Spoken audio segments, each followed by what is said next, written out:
আমাৰ ছাত্ৰ ছাত্ৰীসকল অষ্টম শ্ৰেণীৰ গণিতৰ যিটো তোমালোকৰ প্ৰথম পাঠ আছে পৰিমেয় সংখ্যা তাৰে মই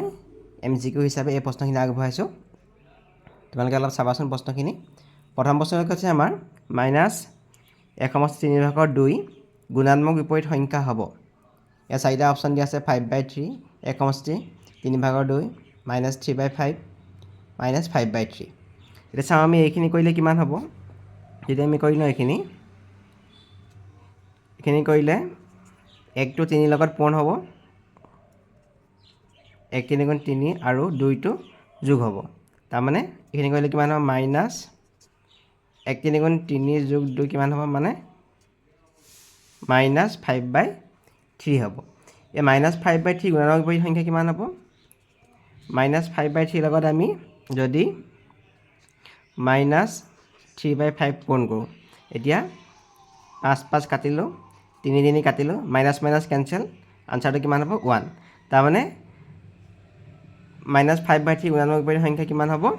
আমি 3টো ওপৰলৈ যাব 5টো তললৈ যাব আৰু মাইনাছ থাকিব মানে এইখিনি -3/5 ইয়াৰ শুদ্ধটো হ'ব অপশ্যন চি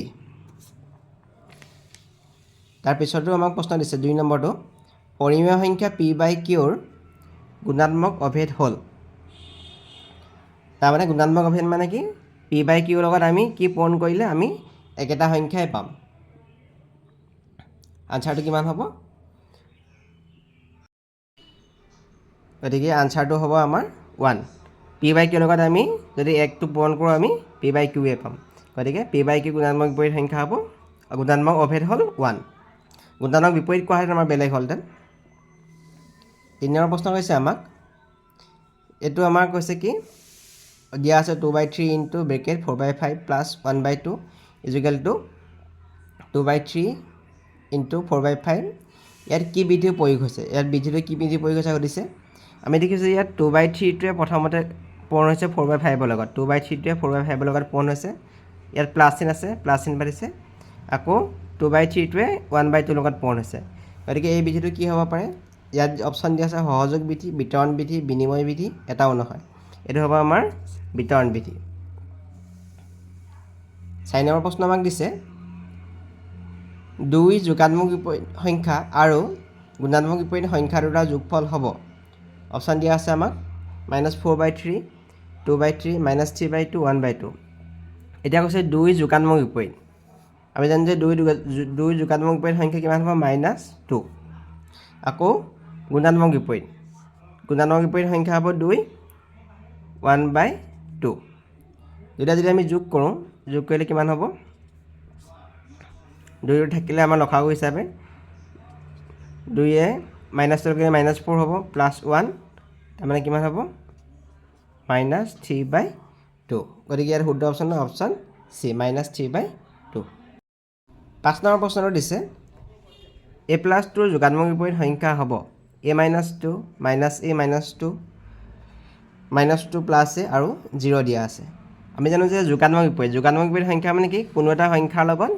আন কোনটো সংখ্যা যোগ কৰিলে যোগফলটো 0 হ'ব এতিয়া যদি আমি a+2 লগত যদি আমি এইটো যোগ কৰোঁ -a আৰু -2 যদি যোগ কৰোঁ কিমান হয় আমি চাওঁ এইটো প্লাছ এইটো মাইনাছ আমি কাটিলোঁ +2 -2 কাটিলে কিমান হৈ গ'ল আমাৰ 0 তাৰমানে a+2 যোগাত্মক বিপৰীত সংখ্যা হ'ব -a -2 এনেকুৱা প্ৰশ্ন তোমালোকক দিব পাৰে তাৰপিছতো দিছে আমাক -5/7 × 7/10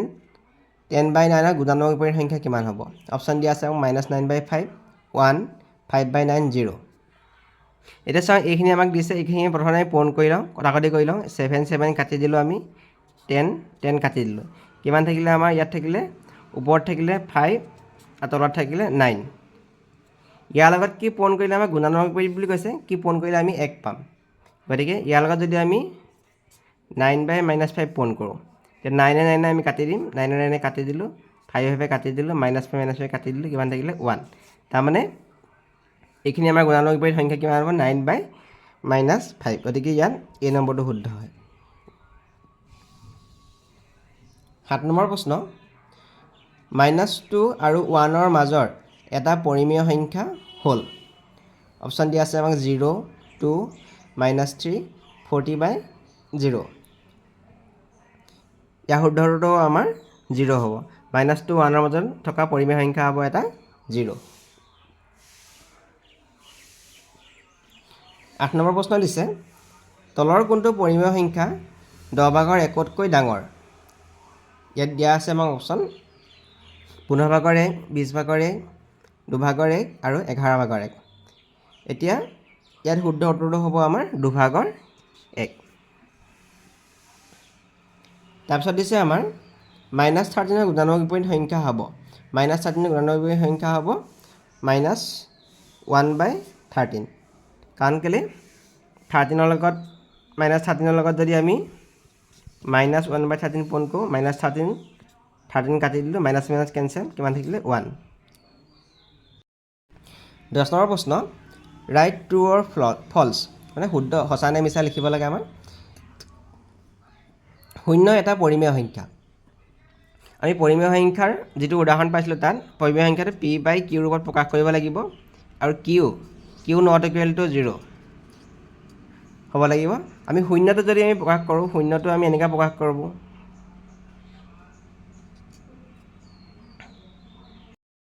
আমি 0টো প্ৰকাশ কৰিব পাৰোঁ এনেকৈ 0/10 0/10 0/5 তলৰ সংখ্যাটো আমাৰ 0 হোৱা নাই গতিকে 0টো এটা পৰিমেয় সংখ্যা হয় এইটো আমাৰ কি হ'ব ট্ৰু হ'ব তাৰপিছত কৈছে আমাৰ 0ৰ কোনো প্ৰতিক্ৰম নাই এইটো আমাৰ ট্ৰু 0ৰ কোনো প্ৰতিক্ৰম নাই 5/0 এটা পৰিমেয় সংখ্যা হ'ব হ'লে p/q হ'ব লাগিছিলে q not equal to 0 ইয়াত দেখিছোঁ আমি তলৰ qটো 0 হৈ আছে গতিকে এইটো পৰিমেয় সংখ্যা নহয় এইটো হ'ব আমাৰ ফলছ তাৰপিছত দিছে আমাক পৰিমেয় সংখ্যাবোৰ বিয়োগ প্ৰক্ৰিয়াত আবদ্ধ নহয় আমাক নহয় বুলি কৈছে আমি যদি দুটা পৰিমেয় সংখ্যা বিয়োগ কৰোঁ ধৰিলোঁ আমি এই দুটা পৰিমেয় সংখ্যা 2/1 আৰু 4/1 দুটা পৰিমেয় সংখ্যা বিয়োগ কৰিছোঁ বিয়োগ কৰিলে কিমান হ'ব 4 ইয়াত 2 বিয়োগ 1 এতিয়া দুটা পৰিমেয় সংখ্যা বিয়োগ কৰিলে আমি 1/4 পালোঁ 1/4 এটা পৰিমেয় সংখ্যা হয় আমাক কৈছে ইয়াত গতিকে পৰিমেয় সংখ্যা বিয়োগ প্ৰক্ৰিয়াত আবদ্ধ হয় কিন্তু ইয়াত নহয় বুলি কৈছে গতিকে এইটো হ'ব আমাৰ ফলছ তাৰপিছত দিছে আমাক যদি a আৰু b দুটা পৰিমেয় সংখ্যা হয় তেন্তে a + b/2 এটা পৰিমেয় সংখ্যা হ'ব এইটো আমাৰ শুদ্ধ যদি a আৰু b দুটা পৰিমেয় সংখ্যা হয় a + b/2 এটা পৰিমেয় সংখ্যা হ'ব তাৰপিছত দিছে আমাক a/b ৰ প্ৰতিক্ৰম হ'ল -a/b এতিয়া a/b লগত যদি আমি b/a পূৰণ কৰোঁ তেতিয়াহে আমি 1 পাম প্ৰতিক্ৰম মানে হ'ল গুণাত্মক বিপৰীত সংখ্যা গতিকে ইয়াত দিছে -a/b গতিকে এইটো আমাৰ ফলছ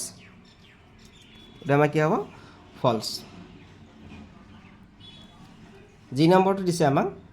পৰিমেয় সংখ্যাবোৰে বিয়োগৰ ক্ষেত্ৰত সহযোগ বিধি মানি নচলে এইটো আমাৰ শুদ্ধ